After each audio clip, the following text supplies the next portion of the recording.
ਦੋਸਤੋ ਪੰਜਾਬੀ ਟ੍ਰਿਬਿਊਨ ਦੇ ਰੋਜ਼ਾਨਾ ਪ੍ਰੋਗਰਾਮ ਵੇਲੇ ਦੀ ਗੱਲ ਵਿੱਚ ਤੁਹਾਡਾ ਸਵਾਗਤ ਹੈ। ਮੈਂ ਆਤਿਸ਼ ਗੁਪਤਾ ਤੁਹਾਡੇ ਸਾਹਮਣੇ ਹਾਜ਼ਰ ਹਾਂ ਤੇ ਅੱਜ ਅਸੀਂ ਗੱਲ ਕਰਾਂਗੇ ਸੰਗਰੂਰ ਜਿਮਨੀ ਚੋਣ ਅਤੇ ਮਹਾਰਾਸ਼ਟਰ ਦਾ ਸਿਆਸੀ ਸੰਕਟ। ਸਾਡੇ ਨਾਲ ਇਸ ਬਾਰੇ ਗੱਲਬਾਤ ਕਰਨ ਲਈ ਵਿਸ਼ੇਸ਼ ਤੌਰ ਤੇ ਹਾਜ਼ਰ ਨੇ ਉੱਘੇ ਪੱਤਰਕਾਰ ਸ਼੍ਰੀ ਹਮੀਰ ਸਿੰਘ ਜੀ। ਹਮੀਰ ਜੀ, ਤੁਹਾਡਾ ਬਹੁਤ ਬਹੁਤ ਸਵਾਗਤ ਹੈ ਜੀ। ਸ਼ੁਕਰੀਆ ਆਤਿਸ਼। ਹਮੀਰ ਜੀ, ਸੰਗਰੂਰ ਲੋਕ ਸਭਾ ਜਿਮਨੀ ਚੋਣ ਤੇ ਜਿਹੜਾ ਹੈਗਾ ਸਵੇਰ ਤੋਂ ਵੋਟਿੰਗ ਪ੍ਰਕਿਰਿਆ ਚੱਲ ਰਹੀ ਹੈ। ਵੱਡੇ ਵੱਡੇ ਸਿਆਸੀ ਆਗੂ ਕਹਿ ਲਈਏ, ਵਿਧਾਇਕ ਕਹਿ ਲਈਏ ਜਾਂ ਮੰਤਰੀ ਕਹਿ ਲਈਏ, ਸਾਰਿਆਂ ਵੱਲੋਂ ਆਪਣੇ ਆਪਣੇ ਵੋਟ ਦੀ ਵਰਤੋਂ ਕੀਤੀ ਗਈ ਹੈ ਅਤੇ ਹੋਰ ਜਿਹੜਾ ਹੈਗਾ ਵੋਟਿੰਗ ਪ੍ਰਕਿਰਿਆ ਬੜੀ ਸ਼ਾਂਤਮਈ ਢੰਗ ਨਾਲ ਚੱਲ ਰਹੀ ਹੈ।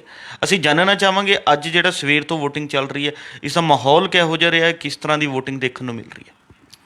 ਆਮ ਤੌਰ 'ਤੇ ਪੰਜਾਬ ਦੇ ਵਿੱਚ ਵੋਟਾਂ ਦੌਰਾਨ ਹਿੰਸਾ ਬਹੁਤ ਮਾਮੂਲੀ ਕਿਤੇ ਕਿਤਾਈ ਹੁੰਦੀ ਹੈ, ਨਹੀਂ ਨੋਰਮਲੀ ਨਹੀਂ ਹੁੰਦੀ, ਕਿਉਂਕਿ ਲੋਕ ਵੋਟਾਂ ਵਾਲੇ ਦਿਨ ਆਪਣੇ ਤਰੀਕੇ ਨਾਲ ਜਿਹਨੂੰ ਵੀ ਲੋਕ ਵੋਟ ਪਾਉਣ ਚਾਹੁੰਦੇ ਨੇ ਉਹਨੂੰ ਵੋਟ ਪਾਉਂਦੇ ਨੇ। ਔਰ ਇਹ ਠੀਕ ਹੈ ਕਿ ਉਦੋਂ ਪਹਿਲਾਂ ਬਿਆਨਬਾਜ਼ੀ ਕਈ ਵਾਰ ਲੀਡਰਾਂ ਦੇ ਵਿੱਚ ਜਦੋਂ ਪ੍ਰਚਾਰ ਚੱਲ ਰਿਹਾ ਹੁੰਦਾ ਤਾਂ ਭੜਕਾਹਟ ਵਾਲੀ ਵੀ ਕਿਤੇ ਕਿਤੇ ਹੁੰਦੀ ਹੈ। ਪਰ ਅੱਜ ਦਾ ਜਿਹੜਾ ਟੋਟਲ ਮਾਹੌਲ ਸੀ ਜਿਮਨੀ ਚੋਣ ਦਾ, ਉਹਦੇ 'ਚ ਵੋਟ ਪਰਸੈਂਟੇਜ ਸਭ ਨੂੰ ਉਹ ਕਰ ਰਹੀ ਹੈ ਪਰੇਸ਼ਾਨ। ਜਿਹੜੇ ਵੀ ਲੀਡਰ ਖੜ੍ਹੇ ਨੇ ਜਾਂ ਜਿਹੜੀਆਂ ਪਾਰਟੀਆਂ ਚੋਣਾਂ ਲੜ ਰਹੀਆਂ ਨੇ, ਉਹਨਾਂ ਨੂੰ ਇਹ ਲੱਗ ਰਿਹਾ ਕਿ ਘੱਟ ਵੋਟ ਪਰਸੈਂਟੇਜ ਪਤਾ ਨਹੀਂ ਕਿਹਦੇ ਪੱਖ ਜਾਏਗੀ ਅਤੇ ਕਿਹਦੇ ਵਿਰੋਧ 'ਚ ਚਲੀ ਜਾਏਗੀ। ਔਰ ਕਿਹਦੀ ਵੋਟ ਹੈ ਉਹ ਜਿਹੜੀ ਨਹੀਂ ਗਈ ਵੋਟ ਪੋਲਿੰਗ ਬੂਥ ਤੱਕ। ਅਤੇ ਇਹ ਸਾਰਾ ਇੱਕ ਚੱਲ ਰਿਹਾ ਔਰ ਕਿਹਾ ਜਾ ਰਿਹਾ ਕਿ 3 ਵਜੇ ਤੱਕ ਲਗਭਗ 30% ਵੋਟਿੰਗ ਦੀ ਪੋਲ ਹੋਈ ਹੈ। ਸਭ ਤੋਂ ਜ਼ਿਆਦਾ ਵੋਟ ਪੋਲ 33% ਜਾਂ 33 ਦੇ ਕਰਾਸ ਜਿਹੜਾ ਹੋਇਆ ਉਹ ਮਲੇਰਕੋਟਲਾ ਕੰਸਟੀਚੁਐਂਸੀ ਹੈ, ਅਤੇ ਸਭ ਤੋਂ ਘੱਟ ਵਾਲੀ ਜਿਹੜੀ ਹੈ ਉਹ ਬਰਨਾਲਾ ਕੰਸਟੀਚੁਐਂਸੀ ਹੈ।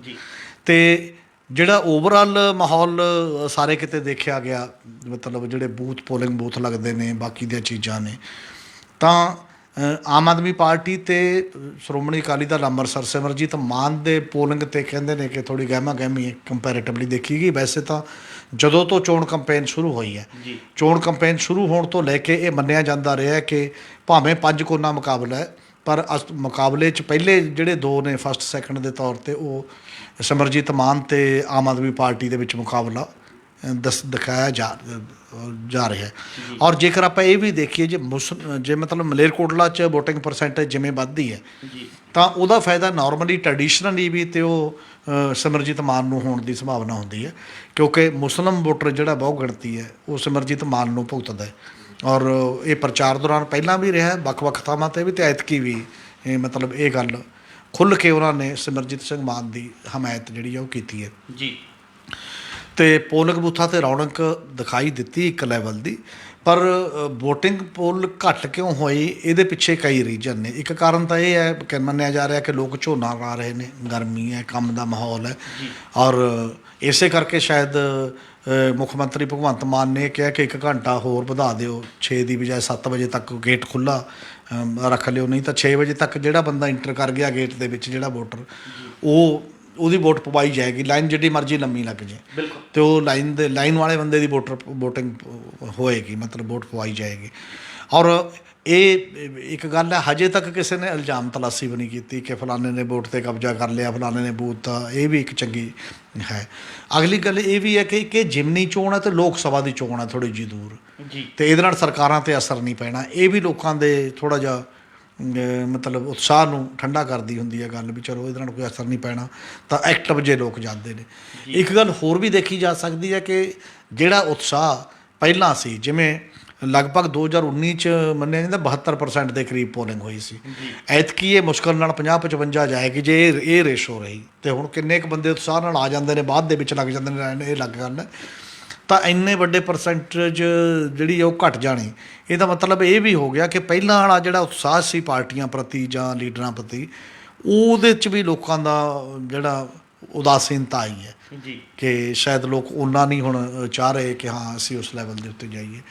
ਫਿਰ ਵੀ ਜਿੰਨੀ ਪਰਸੈਂਟੇਜ ਵੀ ਵੋਟ ਪਏਗੀ, ਉਨੀ ਪਰਸੈਂਟੇਜ ਦੇ ਵਿੱਚੋਂ ਹੀ ਕੌਣ ਬਾਜੀ ਮਾਰੇਗਾ ਕੌਣ ਨਹੀਂ, ਹਜੇ ਪਰਮਾਨੈਂਟ ਤਾਂ ਕੁਝ ਨਹੀਂ ਕਿਹਾ ਜਾ ਸਕਦਾ, 5 ਕੋਨਾ ਉਸ ਲੈਵਲ 'ਤੇ ਮੁਕਾਬਲਾ ਹੈ, ਪਰ ਅਜੇ ਤੱਕ ਕਿਹਾ ਜਾ ਸਕਦਾ। ਕਈ ਲੋਕ ਇਹ ਕਹਿੰਦੇ ਨੇ ਕੁਝ ਵੀ ਹੋ ਸਕਦਾ ਹੈ, ਕੁਝ ਵੀ ਹੋ ਸਕਦਾ ਦਾ ਮਤਲਬ ਜਿਨ੍ਹਾਂ ਦਾ ਹੈ ਉਹਨਾਂ ਦਾ ਇਹ ਹੁੰਦਾ ਕਿ ਆਪ ਵੀ ਹਾਰ ਸਕਦੀ ਹੈ। ਕਈ ਲੋਕਾਂ ਦਾ ਇਹ ਕਹਿਣਾ ਕਿ ਨਹੀਂ, ਆਪ ਜਿੱਤ ਤਾਂ ਜਾਏਗੀ, ਮਾਰਜਨ ਦਾ ਫਰਕ ਪਏਗਾ।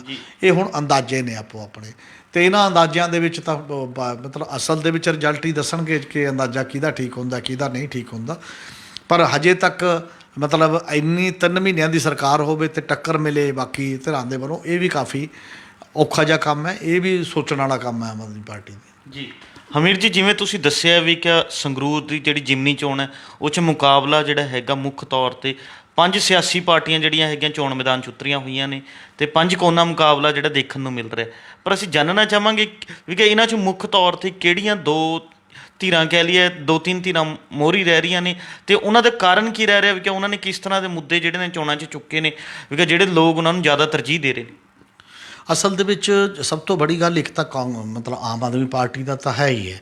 ਆਮ ਆਦਮੀ ਪਾਰਟੀ ਤਾਂ ਕਿਉਂਕਿ ਭਗਵੰਤ ਮਾਨ ਲਗਾਤਾਰ 2 ਪਾਰਲੀਮੈਂਟਾਂ ਜਿੱਤੇ, 14 'ਚ ਅਤੇ 19 'ਚ, ਔਰ ਉਹ ਵੀ ਕਾਫੀ ਵੱਡੇ ਮਾਰਜਨ ਨਾਲ, ਐ ਨਹੀਂ ਵੀ ਘੱਟ ਨਾਲ। ਫਿਰ ਇਮੀਡੀਏਟ ਵਿਧਾਨ ਸਭਾ ਚੋਣ ਆਉਂਦੀ ਹੈ, ਉਹਦੇ 'ਚ 92 ਸੀਟਾਂ ਜਿੱਤਦੀ ਹੈ ਆਮ ਆਦਮੀ ਪਾਰਟੀ ਇਤਿਹਾਸਕ ਤੌਰ 'ਤੇ ਪੰਜਾਬ 'ਚ।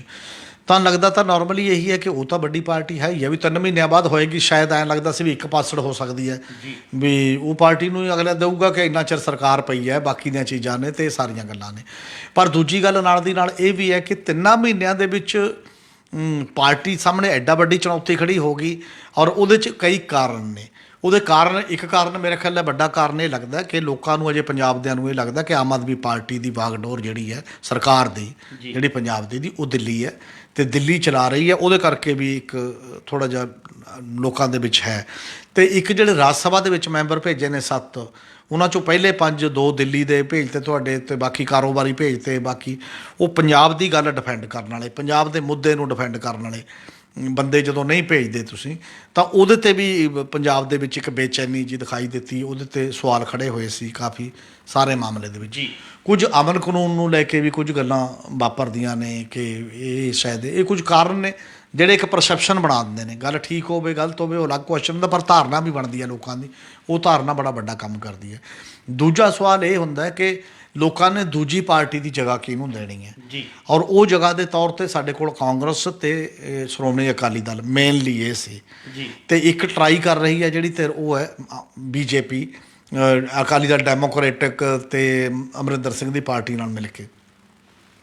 ਇਹਦੇ 'ਚ ਫਿਰ ਇਹ ਹੋਇਆ ਕਿ ਲਗਾਤਾਰਤਾ ਦੇ ਵਿੱਚ ਸ਼੍ਰੋਮਣੀ ਅਕਾਲੀ ਦਲ 2017 ਤੋਂ ਲੈ ਕੇ ਲਗਾਤਾਰ ਡਾਊਨਫਾਲ ਦੇ ਪਾਸੇ ਜਾ ਰਿਹਾ ਹੈ। ਜੀ ਬਿਲਕੁਲ। ਔਰ ਅਕਾਲੀ ਦਲ ਨੇ ਕੋਸ਼ਿਸ਼ ਵੀ ਕੀਤੀ ਕਿ ਬੰਦੀ ਸਿੰਘਾਂ ਵਾਲੇ ਮੁੱਦੇ 'ਤੇ ਇਕੱਠਾ ਜਿਹਾ ਰਲੇਵਾਂ ਕਰ ਲਿਆ ਜਾਏ, ਪਰ ਉਹ ਹੋਇਆ ਨਹੀਂ।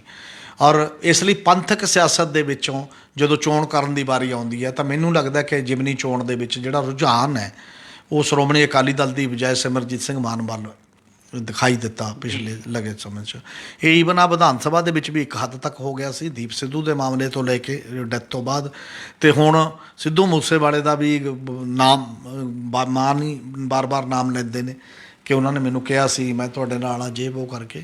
ਉਹ ਸਾਰੀਆਂ ਜਿਹੜੀਆਂ ਚੀਜ਼ਾਂ ਨੇ ਉਹਦਾ ਅਸਰ ਕਾਫੀ ਲੰਮੇ ਸਮੇਂ ਬਾਅਦ ਸਿਮਰਜੀਤ ਸਿੰਘ ਮਾਨ ਦੇ ਪੱਖ 'ਚ ਜਾਂਦਾ ਦਿਖਾਈ ਦੇ ਰਿਹਾ, ਵੋਟਾਂ ਦੇ ਪੱਖ ਤੋਂ। ਮਤਲਬ ਜੇ ਜਿੱਤ ਹੋਊ ਨਹੀਂ ਉਹ ਤਾਂ ਅਲੱਗ ਸਵਾਲ ਹੈ, ਪਰ ਇੱਕ ਟਿਲਟ ਜਿਹੜੀ ਉਧਰ ਨੂੰ ਹੈ। ਔਰ ਇੱਕ ਇਹ ਵੀ ਕਿਹਾ ਜਾਂਦਾ ਅੰਦਰੂਨੀ ਹਲਕੇ, ਈਵਨ ਕਾਂਗਰਸ ਦੇ ਵੀ ਕੁਝ ਅਤੇ ਆਮ ਆਦਮੀ ਪਾਰਟੀ ਦੇ ਵੀ। ਆਮ ਆਦਮੀ ਪਾਰਟੀ ਦੇ ਵੀ ਕੁਛ ਮਤਲਬ ਇਹ ਵਿਧਾਇਕਾਂ ਤੋਂ ਲੈ ਕੇ ਕਈ ਲੀਡਰਾਂ ਦਾ ਕਹਿਣਾ ਜਿਹੜੇ ਸੰਗਰੂਰ 'ਚ ਨੇ ਕਿ ਕਿਤੇ ਅੰਦਰ ਖਾਤੇ ਸਿਮਰਜੀਤ ਮਾਨ ਦੀ ਸਪੋਰਟ ਕਾਂਗਰਸ ਵੀ ਕਰ ਸਕਦੀ ਹੈ, ਔਰ ਜਿਹੜੀ ਕਰਦੀ ਨਜ਼ਰ ਆਉਂਦੀ ਹੈ ਉਹਨਾਂ ਨੂੰ ਲੱਗਦਾ। ਅਤੇ ਜੇ ਕਰਦੀ ਨਜ਼ਰ ਆਉਂਦੀ ਹੈ ਤਾਂ ਵੀ ਇੱਕ ਵੋਟਾਂ ਦਾ ਚੱਲਣ ਜਿਹੜਾ ਬੜਾ ਵੱਡਾ ਫਰਕ ਸ਼ਾਇਦ ਸੰਭਾਵਨਾ ਉਸ ਲੈਵਲ 'ਤੇ ਪੈਣ ਦੀ ਸੰਭਾਵਨਾ ਹੈ। BJP ਦਾ ਕਿਉਂਕਿ ਪੇਂਡੂ ਬੇਸ ਤਾਂ ਬਿਲਕੁਲ ਨਾਮਾਤਰ ਹੀ ਹੈ, ਸ਼ਹਿਰਾਂ ਦੇ ਵਿੱਚ ਹੀ ਹੈ। ਸ਼ਹਿਰਾਂ ਦੇ ਵਿੱਚ ਹਿੰਦੂ ਵੋਟ 23% ਆ ਓਵਰਆਲ ਹੀ ਸਾਰੀ ਕੰਸਟੀਚੁਐਂਸੀ 'ਚ। ਉਹਦੇ 'ਚੋਂ ਕਿੰਨਾ ਕੁ ਹਿੱਸਾ BJP ਲੈ ਜੂਗੀ, ਕਿੰਨਾ ਕੁ ਨਹੀਂ, ਇਹ ਉਦੋਂ ਬਾਅਦ ਦੀ। ਇਸ ਲਈ BJP ਕੋਈ ਮੁਕਾਬਲੇ ਵਾਲੀ ਧੜੇ ਦੀ ਗੱਲ ਨਹੀਂ ਲੱਗਦੀ ਕਿ ਉਹ ਮੁਕਾਬਲਾ ਉਸ ਪੱਧਰ ਦੇ ਉੱਤੇ ਕਰ ਸਕਦੀ ਹੈ। ਇਹ ਸਾਰੀਆਂ ਚੀਜ਼ਾਂ ਦੇ ਵਿੱਚੋਂ ਲਾ ਪਾ ਕੇ ਜਿਹੜੇ ਮਤਲਬ ਇੱਕ ਭਰੋਸੇਯੋਗਤਾ ਇੱਕੋ ਗੱਲ 'ਤੇ ਖੜ੍ਹਾ ਹੈ ਜਾਂ ਇੱਕ ਗੱਲ 'ਤੇ ਕੰਮ ਕਰ ਰਿਹਾ, ਉਹਦੇ ਲਈ ਮਾਨ ਨੂੰ ਹਮਾਇਤ ਮਿਲ ਰਹੀ ਹੈ। ਨਹੀਂ, ਮਾਨ ਤਾਂ 1-2% 'ਤੇ ਰਹਿੰਦੇ ਜਾਂ ਬਾਕੀ ਦੀਆਂ ਚੀਜ਼ਾਂ 'ਤੇ ਸੀ। ਔਰ ਜੇ ਇਹਦੇ 'ਚ ਕੰਪੀਟੀਸ਼ਨ ਹੁੰਦਾ ਹੈ ਅਤੇ ਹੁਣ ਨਤੀਜਾ ਆਉਂਦਾ, ਉਹ ਜਿੱਤਦੇ ਵੀ ਨੇ ਹਾਰਦੇ ਨੇ, ਇਹ ਅਲੱਗ ਸਵਾਲ ਹੈ। ਪਰ ਬਾਕੀ ਦੀ ਲੜਾਈ ਕਹਿੰਦੇ ਨੇ, ਬਾਕੀ 3 ਦੀ ਲੜਾਈ ਸ਼ਾਇਦ ਪਿੱਛੇ ਗਿਣੀ ਜਾਂਦੀ ਹੈ, ਪਹਿਲੇ ਦੂਜੇ ਪਿੱਛੋਂ ਦੂਜੇ ਤੀਜੇ ਚੌਥੇ 5ਵੇਂ ਨੰਬਰ 'ਤੇ ਲੜਾਈ ਆਮ ਆਦਮੀ ਪਾਰਟੀ ਦੇ ਬੰਦੇ ਵੀ ਇਹ ਮੰਨ ਰਹੇ ਨੇ ਕਿ ਮਾਨ ਤੇ ਆਮ ਆਦਮੀ ਪਾਰਟੀ 'ਚ ਹੈ।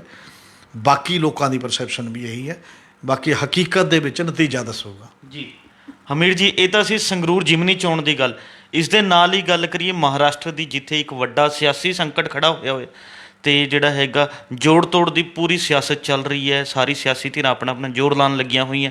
ਅਸੀਂ ਜਾਣਨਾ ਚਾਹਾਂਗੇ ਕਿ ਮਹਾਰਾਸ਼ਟਰ ਦੇ ਵਿੱਚ ਇਹ ਜਿਹੜਾ ਵਿਵਾਦ ਖੜਾ ਹੋਇਆ, ਇਹ ਪੂਰਾ ਮਾਮਲਾ ਕੀ ਹੈ ਤੇ ਹੁਣ ਤੱਕ ਹਾਲਾਤ ਕਿਹੋ ਜਿਹੇ ਬਣੇ ਹੋਏ ਨੇ?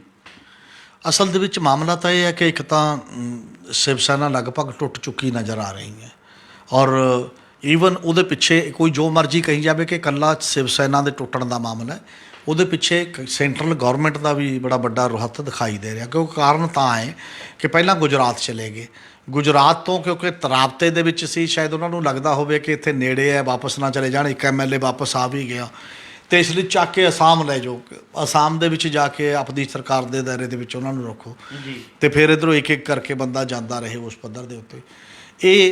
ਇਹਦੀ ਵਜ੍ਹਾ ਇੱਕ ਇਹ ਹੈ ਕਿ ਬਹੁਤ ਵੱਡੇ ਵਜ੍ਹਾ ਜਦੋਂ ਕੇਂਦਰ ਦੇ ਵਿੱਚ ਕਦੇ ਵੀ ਇੱਕ ਸਿੰਗਲ ਪਾਰਟੀ ਬਹੁਤ ਜ਼ਿਆਦਾ ਤਾਕਤਵਰ ਹੋ ਗਈ ਤਾਂ ਉਹ ਰਿਆਸਤਾਂ ਦੇ ਵਿੱਚ ਜਾਂ ਸੂਬਿਆਂ ਦੇ ਵਿੱਚ ਜਿਹੜੀਆਂ ਸਰਕਾਰਾਂ ਨੇ ਉਹਨਾਂ ਨੂੰ ਚੱਲਣ ਨਹੀਂ ਦਿੰਦੀ ਪ੍ਰੈਕਟੀਕਲੀ ਕਿਸੇ ਵੀ ਰੂਪ 'ਚ, ਵੈਸੇ ਵੀ ਤੰਗ ਕਰਨਾ ਔਰ ਈਵਨ ਸਰਕਾਰਾਂ ਤੋੜ ਦੇਣੀਆਂ।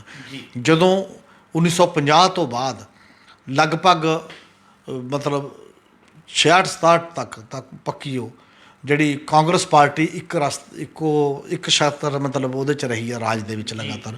ਫਿਰ ਹੌਲੀ ਹੌਲੀ ਥੋੜ੍ਹਾ ਕੁਝ ਰਾਜਾਂ 'ਚ 67 ਦੇ ਵਿੱਚ, ਫਿਰ ਕੁਝ ਥਾਵਾਂ 'ਤੇ ਨੈਸ਼ਨਲ ਲੈਵਲ 'ਤੇ ਤਾਂ 77 ਦੇ ਵਿੱਚ ਹੀ ਜਾ ਕੇ ਇੱਕ ਵਾਰ ਉਹ ਹਾਰੀ, ਮਤਲਬ ਪਾਰਟੀ ਹਾਰਦੀ ਹੈ ਵੱਡੇ ਪੱਧਰ 'ਤੇ। ਉਦੋਂ ਉਹ ਵੀ ਐਂ ਕਰਦੇ ਸੀ, ਉਹ ਸੰਵਿਧਾਨ ਦੀ ਧਾਰਾ 356 ਲਾ ਕੇ ਰਾਜਾਂ ਦੀਆਂ ਸਰਕਾਰਾਂ ਬੜੀ ਵਾਰ ਤੋੜੀਆਂ ਨੇ। ਪੰਜਾਬ ਦੀਆਂ ਸਭ ਤੋਂ ਵੱਧ ਵਾਰ ਟੁੱਟੀਆਂ ਨੇ। ਪੰਜਾਬ ਇਹੋ ਜਿਹਾ ਖੇਤਰ ਹੈ ਜਿਹਨੂੰ ਸਭ ਤੋਂ ਜ਼ਿਆਦਾ ਗਵਰਨਰ ਰੂਲ ਦੇਖਣਾ ਪਿਆ 10 ਸਾਲ ਇਸ ਪੂਰੇ ਸੈਟਅਪ ਦੇ ਵਿੱਚ। ਔਰ ਜਦੋਂ ਤੋਂ ਉਦੋਂ ਬਾਅਦ ਫਿਰ ਕੋਲੀਸ਼ਨ ਦਾ ਦੌਰ ਆ ਗਿਆ।